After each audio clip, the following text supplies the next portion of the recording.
Hi guys. So today is Friday and we all know now that this is weekly wrap-up day. So here we go. We're going to talk about the events that have happened this week, mostly in the United States, I suppose, but some of this does leave the country. The first thing that happened this week was Trump was certified. So there was some speculation about whether there would be pushback or if they were going to find a reason not to certify the election, but it looks like they did. They certified everything, so it's good to go for the 20th. We'll see what happens, but hopefully, barring nothing catastrophic happens, and he will be sworn in. So that's great. Also, today was his hearing, and he was also there was no penalties. He has no penalties. Basically, everything was thrown out as far as that goes. So no prison sentence, no fines, no anything. Of course, we knew that was going to happen because it was kangaroo court. Nothing there was going to stick because it was all manufactured. So that's really, really good news. Everything looks great. Something else really interesting happened this week, and Canada, let me know what you think about this, but Trudeau resigned this week. I want to know what happened in the conversation between him and Trump, because I swear there had to have been something. I know Canada has been throwing fits over him for ages, but now all of a sudden he resigns. He said it was because of pushback, because, of Parliament pushback where he couldn't get anything done because they were constantly pushing back on him. I don't know. I don't know if I believe that, because I kind of feel like that wouldn't have bothered him necessarily. I kind of feel like he knew his gig was up. My Canadian friends, please fill me in. Let me know in the comments down below what's going on, because I would love to know from people that are on the inside, that know what's going on, that has a different viewpoint from us. I do think it's amusing, but probably more than anything, just a joke, that Trump is calling Canada the 51st state. I think he's trolling, that's Trump trolling at its finest. I think it's really cute, but I don't really think anything's going to happen with that. I kind of think that he's just expressing the fact that, we have such an inner working relationship with one another that it is like they're the 51st state. I know people are like losing their minds over this, and it's like, just calm down, because I think he's just trolling. But one thing that is very interesting is that Trump Jr. went to Greenland. So Trump Jr. went to Greenland, and there is discussion about the United States purchasing Greenland. Now, I find this to be really fascinating because Greenland is owned by Denmark, from what I understand, and Denmark is very European, obviously. They're, I don't want to say woke, but they have all of those very kind of liberal mindsets as far as like global warming and the way things work. And Greenland actually has large reserves underneath it, energy. They could be an energy powerhouse, but Denmark won't allow them to tap into it. I think Greenland could probably be a very rich country. And so I believe the Trump administration is probably looking into purchasing it. I don't know how that's going to happen. I think people are using the words, he'll use military intervention. I don't think that's true. I think he will use tariffs to his advantage. I think Trump's a lot smarter and more business oriented than people really give him credit for. And I think if he opens his mouth and says something, he's already got a game plan on how he's going to do it. So we all know that Trump is like avidly against war. So I don't think he's the one that's going to be like, oh yeah, we're going to use military intervention. But I am very interested to see how this pans out, because I don't know, does Greenland want to be part of the United States? It seemed like a large amount of them were for it, but that's just what was videotaped. So I don't know how these people actually feel. But if it would enrich their daily lives, then maybe they would be open to it. I just think that's a fascinating storyline that I'm going to be, interested in watching. One thing I did want to say about though, because we talked about Trump, he doesn't like war, but he did say that if the prisoners were not released from the Middle East, that they would, they would really regret that. So I do think that within the first days of him being in office, the tensions in the Middle East will probably ignite if they don't release our prisoners. So that's also something to watch in the coming days. We'll see what happens. All right, I'm looking down my list. I've tried to keep sort of a list of the high ticket items that happen this week. There's constantly things happening all the time, and it's hard to keep track of them. There's little things, there's big things. One of the things that I've seen creep up a little bit, and it's kind of like in the shadows though, is the state of the economy. And I kind of think that they're setting Trump up to be left with a recession. I understand that the jobs numbers just came out, and it looks like they made over 200 and some thousand jobs last month.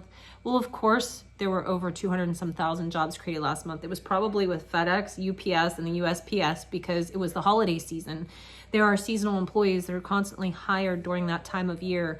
And we're going to see those numbers fall off, but it won't be for a while. And the Fed is probably not going to lower the bond rates because of it, because of the jobs looking inflated.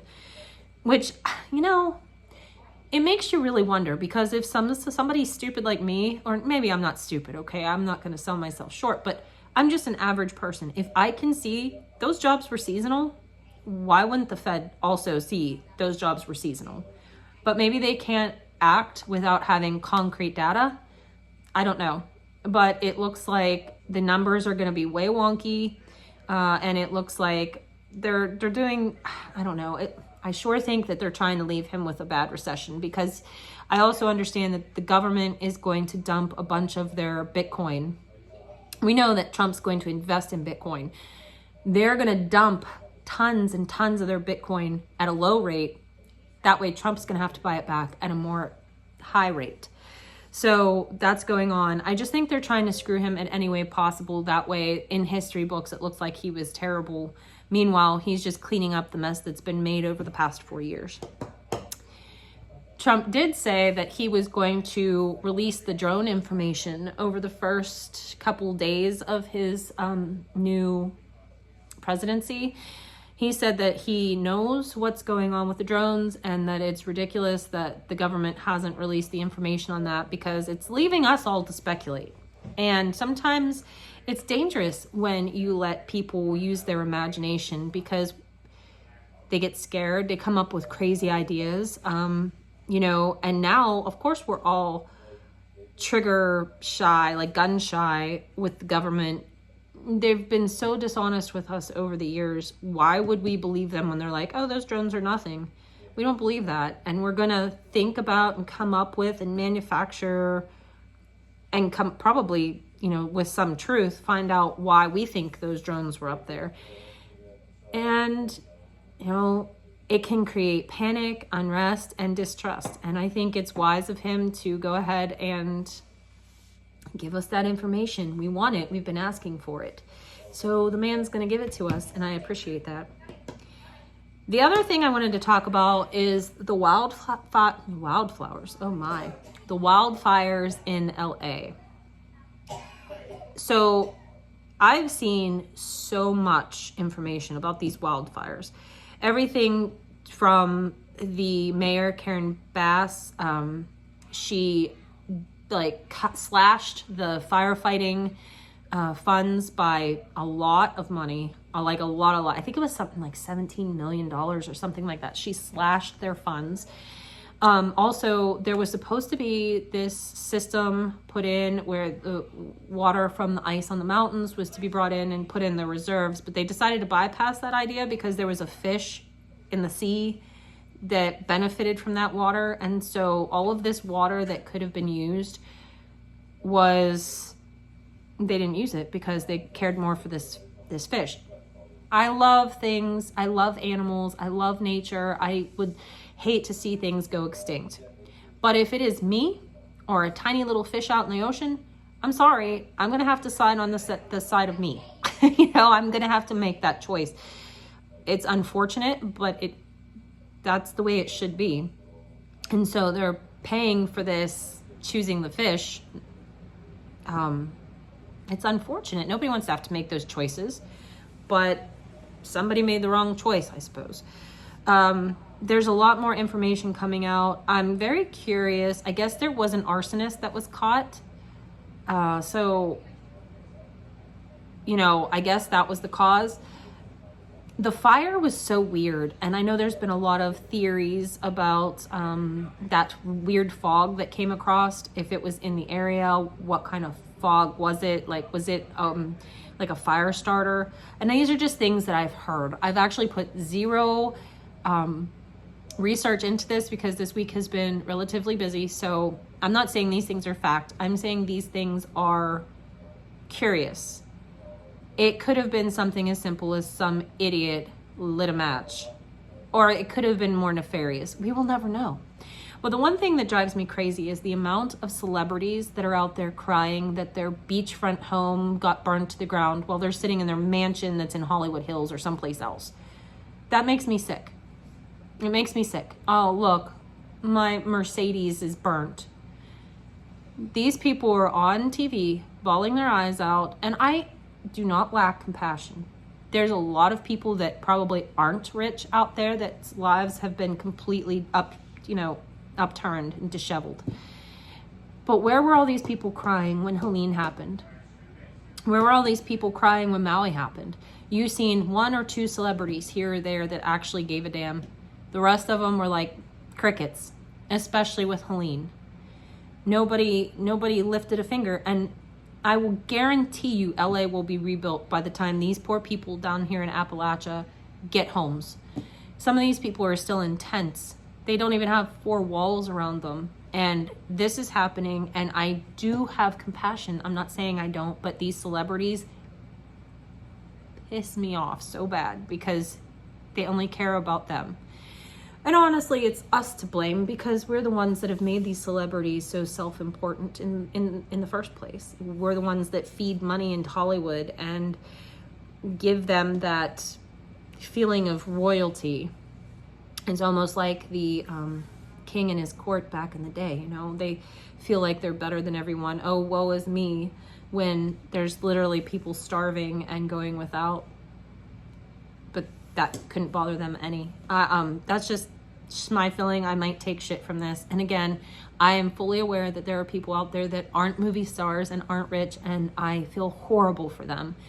But somehow I have a feeling that their lives will get back to normal a whole lot quicker than those in the Appalachian region, and those in Maui for that matter, and those in East Palestine, Ohio, and all of the other lowly people that aren't rich. So that just really rubs me the wrong way. But I do feel bad for the devastation. And I do know that there's going to be a trickle-down effect with the price of insurances and everything else. Like, it's going to be a mess for a while. So, yeah, I really think California, you guys are going to really probably want to reassess your elected officials out there because they sure set you up for failure. And I'm sorry for that. There was one other thing that I wanted to talk about, and I had it, and I kept talking, and now I completely forgot what it was. I'm sure it'll come to me. Anyways, it's been a very interesting week. A lot of crazy things have happened, and it is literally just the second week of the year. So this year's going to be a wild ride, guys. If I can think about what it was that I wanted to mention, I will go ahead and pop in here and leave it. But otherwise, I am going to sign off for today. I have to go buy some feed for the animals before the snow gets here. I should probably do a little grocery shopping as well. So I hope you guys have a great day. Please feel free to leave all the information and comments down below if you have any. Oh, that's what it was. That's what it was. I was going to ask you to leave any of your theories down below, and it reminded me. Zuckerberg was on Joe Rogan, and I implore you to go watch this interview, at least part of it, because Jeff called me over and said, look at this, he's on here. I was interested by his body language and his continual licking of his lips and kind of like biting his lip. Body language speaks to me in a lot of ways, and I can't figure out whether he is lying or whether he is scared to death. So go look at that interview and let me know what you think down below. But basically in this interview, he is saying that all of the censorship was because of the Biden administration and then the 3-letter agencies that were putting pressure on him to do the censoring, and that he didn't want to begin with. So go watch that video. Watch his body language and report back with what you think, because I can't tell if he's lying or if he's scared, or maybe both. I don't know, but something's not on the up and up. I don't trust it. But anyways, guys, with that, I hope everybody's withstanding this snowstorm. Guys, stay safe down there. I know in the South, you guys are like, what do I do? You know, and we take for granted that we know how to drive in the snow up here in Pennsylvania, but I know you guys don't. So please be careful. Use a lot of caution. If you don't have to go anywhere, don't, until this is all cleaned up. It's just gonna hit us here in a little bit, but I think we're only gonna get like 2 to 4 inches. So with that, guys, I'm gonna sign off for tonight. I hope you guys enjoyed the video. I hope you're having a great day, and I will see you in the next one. Bye.